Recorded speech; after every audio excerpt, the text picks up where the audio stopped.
Yeah, sex education is important so that young people can stay safe. I think it's important because like young people need to understand what they can catch if they don't like use a condom or etc. Sex education is important so we know not to pick up AIDS or any other disease. I think the youths need to know that, you need to know the ins and outs of sex before you actually endure it. So you're aware of the risk. I think it's important because it helps people to be aware of sexually transmitted diseases. I feel it's important because a lot of teenagers these days, their knowledge is not vast enough on kind of diseases, how sexually transmitted diseases happen, how they can occur, how they can be prevented, and I feel that can kind of widen their knowledge on how to prevent it themselves, but when it's their turn. Because it gets the knowledge out there to young kids to not be able to not go into things, not rush into things.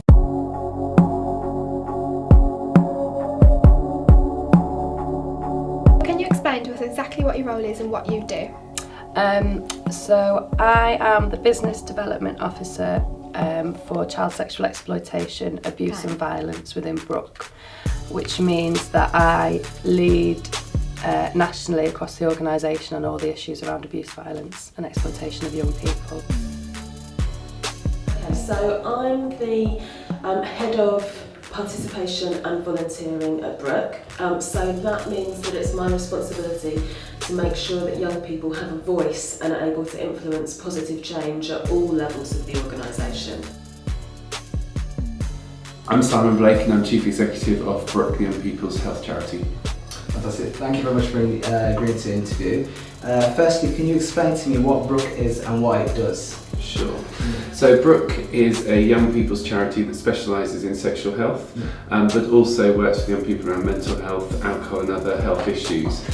We have three key things which we do. The first is around clinical and support services, so we provide contraception, sexually transmitted infections, alcohol brief interventions, counselling for young people, and we see about 140,000 young people in those services each year.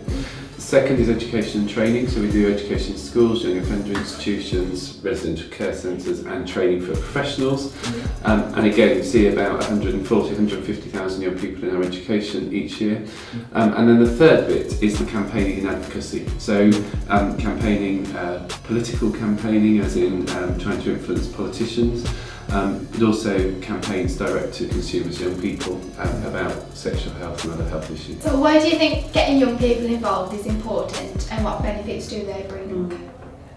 As a young people's organisation, it's absolutely vital that we respond to the needs of the young people who use our services. It's really important that we listen to what young people have to say and that we're able to act on what they tell us to keep making sure that our services are responsive to their changing needs, and that we keep getting better as an organisation at meeting the needs of young people. There are a lot of documentaries now being made on television about pornography. Do you think pornography is becoming or already a problem in society? I think pornography is something that isn't a new thing, but it's something that's got a new platform by the internet and social media. So the problem of people accessing pornography, it's become a lot more easy for people to access it. And with that, it's also meant that people are able to access more extreme versions. And because of that, without people having an awareness or understanding of what sex is or what they're viewing, the issues that come out of watching pornography get amplified and more people are able to access it, and that means younger people are able to access it. So how do you think teaching young people about sex and relationship education has changed in the last 5 years? Do you think things have improved, and do you think people are seeing the benefits that it actually brings? Has it improved? Not enough. Yeah, is the short answer. So I ran the Sex Education Forum 15 years ago, which is a body, which is the national sort of body around sex education. And we're still saying the same things now in 2014 as I said in my interview in 1999, which is clearly not good enough. What are the dangers of watching pornography from a young age? Would it influence young men to see women as like a sex object? I think the nature of pornography that I'm aware of, that I'm told about, is it seems to be quite objectifying of women, and it's very much makes women into a commodity who are there to be used as a sexual object, rather than pornography showing the realities of sex and the interactions between two people. And that might be men or women, or men and men and women on women. But what pornography shows isn't the emotional side of sex and the more positive aspects of sex, but also the safer aspects of sex, such as using contraception, or some of the funnier aspects, the more natural aspects of sex. It shows a version of sex which takes away the love and intimacy between two people, which is what we'd really want to promote and what sex should be seen as and what people should expect from sex. So I think pornography changes people's expectations of sex and also the expectation of what they should be doing and what other people should be doing and how you should behave, which can be quite damaging. Have you learned anything new while working with like young people? Absolutely loads. I learn every time that I work with young people, I learn something new. And I think it's so important because, you know, especially now that I'm in a senior management role, it's very easy to just sort of sit at your desk and do your work in isolation and just being sat at your computer. But actually, unless you've got young people telling you what it means to be a young person now, today, and what their needs are, your work isn't going to be as good. It's not going to meet those needs. So every time that I make an assumption about what young people need, or you know what I think is the best for young people, and then I go and talk to young people, I always learn something new, and then I'm able to make my work better and more responsive as a result of that. Most of young people watch music videos and are on social networks. Do you think that social networks and music videos should be censored the same way pornography has? I think that there's a really important place for social networking and music videos in young people's lives, and I think there's loads and loads of positives to be said for the way that people use them and how people communicate. And it's also something that's never going to go away.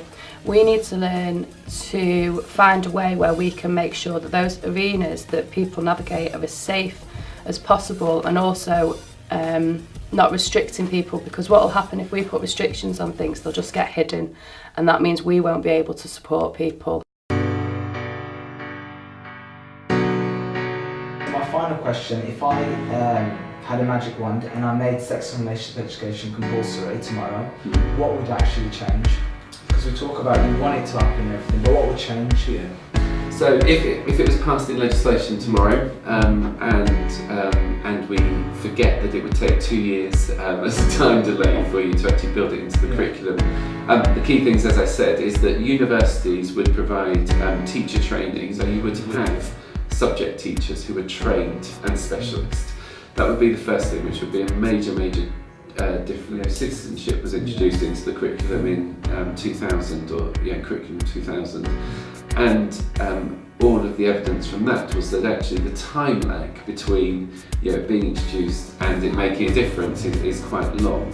So your magic wand would have to be super magic and would need to propel how to make it interesting and challenging for young people, because I don't know, it would be interesting to hear your view, but my experience of talking to young people is they say, actually we believe it can be boring. We don't want it to be done by teachers because we're not sure that they can do it well, because their experience to date is of SRE which hasn't been prioritised and hasn't been focused on. So I think our other bit of the magic wand would have to be ensuring that young people felt inspired, engaged and wanted it to work. Thank you very much for your time, Simon. Thank you.